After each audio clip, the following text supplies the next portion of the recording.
Hello everyone, good evening, नमस्ते।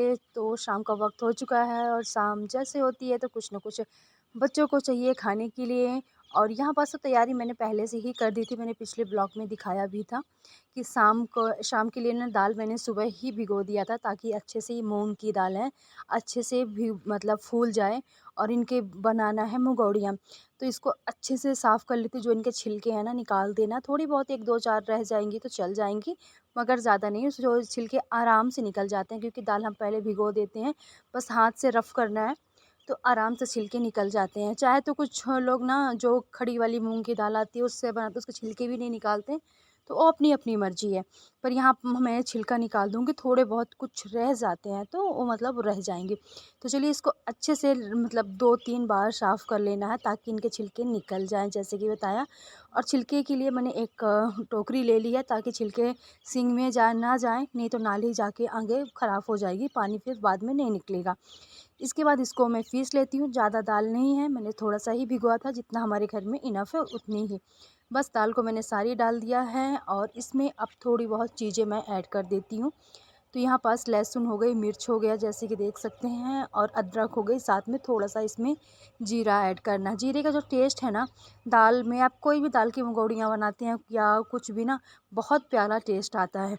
तो चलिए यहाँ पर सारी चीज़ों को ऐड करके और इसको बारीक, बहुत बारीक एकदम नहीं करना है, और अच्छे से पीस लेना है बस इसको अच्छे से ग्राइंड कर लेते हैं। थोड़ा सा यहाँ पास मुझे कम समझ में आ रहा था, कुछ कुछ दाने जो ऊपर के थे वो रह गए थे, तो चम्मच से उसको अच्छे से घुमा दिया और थोड़ा टाइम के लिए इसको और मैंने कर दिया। तो चलिए दाल हमारी पीस चुकी है, साथ ही साथ मैंने कढ़ाई भी रख दी है निकाल के, और फटाफट से आगे तैयारी करती है। तो कुछ मुझे बनाने हैं प्याज डालकर मुगौड़ियाँ, कुछ सिंपल बनानी है बस मसाले वसाले ऐड करके। तो इसीलिए मैंने 2 बर्तन में यहाँ पास निकाल रही हूँ, क्योंकि जो प्याज डाल के बनाना है वो थोड़ी सी ही बनाने वाली हूँ। बाकी के जो सिंपल बनती है बिना प्याज के बनेंगे, उनको थोड़ा सा ज़्यादा बनाने वाली हूँ।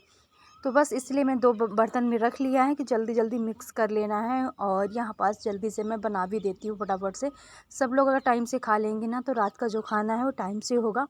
अगर यही स्नैक्स वाला काम जो थोड़ा सा लेट हो जाएगा ना, तो फिर खाने का फिर बहुत लेट हो जाता है। गर्मी का टाइम है, वैसे भी खाना लेट ही होता है।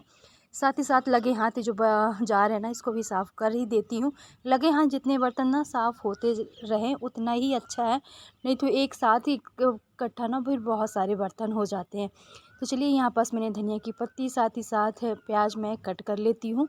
और मिर्ची मैंने जैसे कि ऐड साथ ही में ही डाल दिया था, मिर्ची, लहसुन और अदरक, तो उनको अभी डालने का कोई ज़रूरत है नहीं।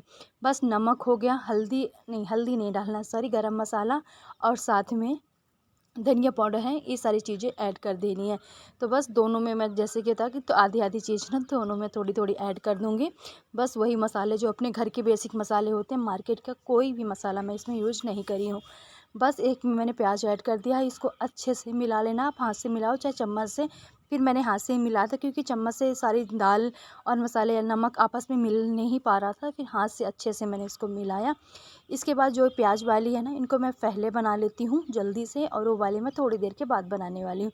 यहाँ पास मैंने कढ़ाई रख दिया था, कर देती हूँ तेल डाल दिया था इसमें सरसों का, और इसको अच्छे से पका लेते हैं। पहले तो मीडियम करके रखना है, जब इनको हम निकालने लगते हैं ना, तो हाई कर देना गैस को। तो ऐसे में ना तेल मतलब इन पकौड़ियों में ज़्यादा नहीं लगा रहता है। तो चलिए जल्दी जल्दी से पकाते हैं। मयंक मेरा वेट कर रहा है रोज़ की तरह। और एक साइड हमने रख दिया चाय बनने के लिए। यहाँ पास अच्छे से पक चुकी हैं। थोड़ा सा मैंने रख दिया था साइड में अभी, क्योंकि इनसे मैं पहले पूछूंगी, खाएंगे तो ठीक है, नहीं खाएंगे तो थोड़े टाइम के बाद बना कर दूंगी। तो पहले यहाँ पास मयंक के लिए मैंने दे दिया। चाय मैं इनके लिए लेके गई थी कि अगर पियेंगे तो ठीक है, नहीं तो फिर पकौड़ियाँ बाद में मैं बनाऊँगी। तो बस चाय वो मैं लेके गई, फिर उन्होंने बोला कि मतलब मैं भी खा लेता हूँ सबके साथ में। तो फिर फटाफट से मैं कढ़ाई फिर से मतलब गैस फिर से ऑन की, और यहाँ पास मैं रख दी हूँ बनने के लिए। जब तक मैं जो पहला बैच मैंने बना कर दिया है वो खाएंगे, जब तक मैं दूसरा बन जाएगा।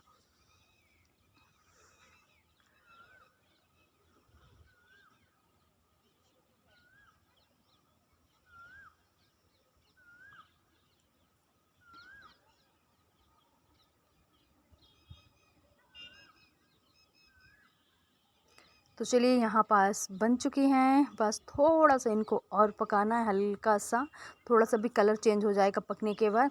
इसके बाद खाना पीना बन चुका है। अब मैं मिल रही हूँ, मतलब खाना पीना बनाने के बाद का ये टाइम है। दूध दो दो दिन से ना थोड़ी थोड़ी करके काफ़ी बच रहा था, तो यहाँ पास मैं कुछ बना लेती हूँ मीठा, ताकि दूध का भी उपयोग हो जाए और साथ ही साथ कुछ मीठा भी बन जाएगा। काफ़ी टाइम से मैंने कुछ बनाया भी नहीं था। तो यहाँ पास मैंने सेवई ली थी 1 कटोरी, उसमें थोड़ा सा मैंने घी डाला कढ़ाई में और सेवई को ना अच्छे से भून लेती हूँ। और एक साइड मैंने रख दिया है दूध गर्म करने के लिए, जब तक मैं मतलब सेवई भुनेगी, जब तक मैं दूध में मैंने ना 1 गिलास के आसपास मैंने पानी भी डाल दिया था, क्योंकि दूध की ही खाली चीज़ कोई नहीं बनाई जाती है।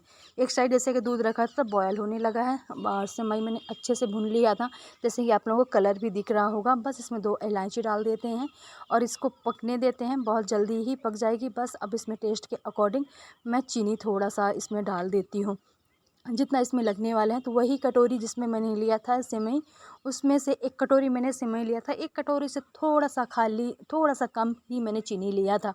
बस इसको पकने देते हैं 10 मिनट के लिए और यहाँ पास करीब करीब पक ही गई है। बस मयंक को मैं फटाफट से ना खाना दे देती हूँ जल्दी से, मतलब सेवई, क्योंकि वो वेट ही करता रहता है ना कि कोई भी चीज़ बने, तो वो सबसे पहले ना वो बहुत खुश होता है खाने में, चाहे वो खाए थोड़ा सा ही पर खुश बहुत होता है। इसके बाद नेक्स्ट मॉर्निंग का सीधे मिल रही हूँ आप लोगों से, तो थोड़ा सा क्लीनिंग सुबह सुबह की शुरू करने वाली हूँ, क्योंकि हॉल जो हमारा है ना सुबह सुबह बहुत ज़्यादा फैला रहता है, क्योंकि हम सब यहीं सोते हैं और एसी चलता है, तो मुझे और मैं को ना ठंडी लगती है दोनों लोगों को, तो हम लोग मोटे वाले कंबल रख लेते हैं। तो सुबह सुबह ना हमारा घर हॉल मतलब फैला ही रहता, देखने लायक नहीं रहता।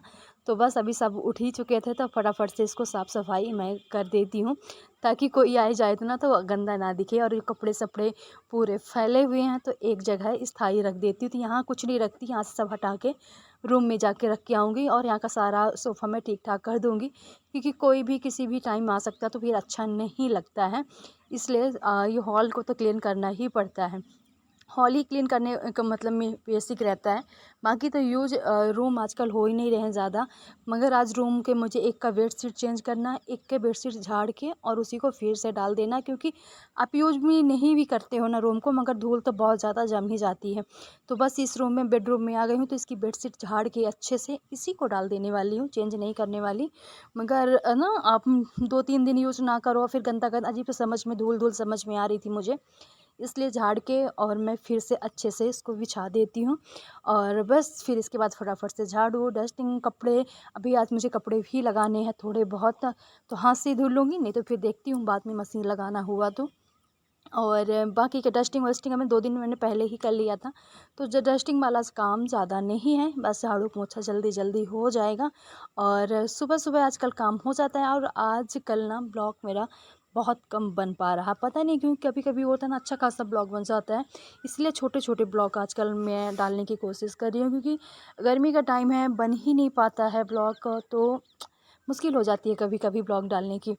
तो चलिए इसके बाद बच्चों वाले रूम में आती हूँ, तो यहाँ पास का ना जो बेडशीट है मुझे चेंज करनी है और बस परी 1-2-3 दिन में आ जाएगी, जैसे कि वो अपने स्कूल में आप लोगों को मैंने बताया भी था। तो 2-3 दिन में वो आ जाएगी, तब तक मैं उसका रूम बेडरूम सेट मैं चेंज कर देती हूँ। और ये थोड़ा बहुत रूम यूज़ हो जाता है, क्योंकि मयंक थोड़ा बहुत दोपहर में आके मोबाइल वोबाइल देखना, या मैं ही थोड़ा बहुत आके लेट जाती हूँ, बल्कि बेडरूम इतना ज़्यादा यूज़ नहीं होता है।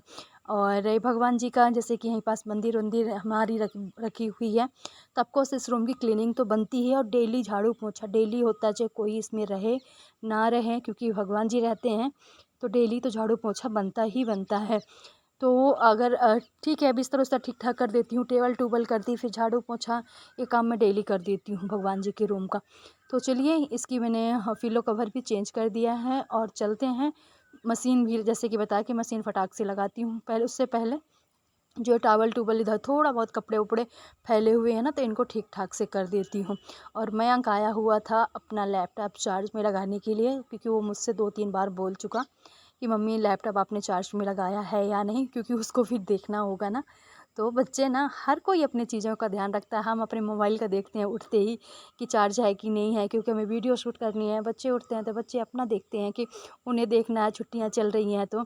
बस इसके बाद मैंने लगा दिया था मशीन, क्योंकि कपड़े भी थोड़े बहुत हो गए थे और फिर शनिवार का दिन है और फिर संडे को पानी चलता ही नहीं, तो शनिवार को मैं मोस्टली ना सब कपड़े धुल लेती हूँ और संडे को फिर हम लोग कपड़े उपड़े नहीं धुलते हैं।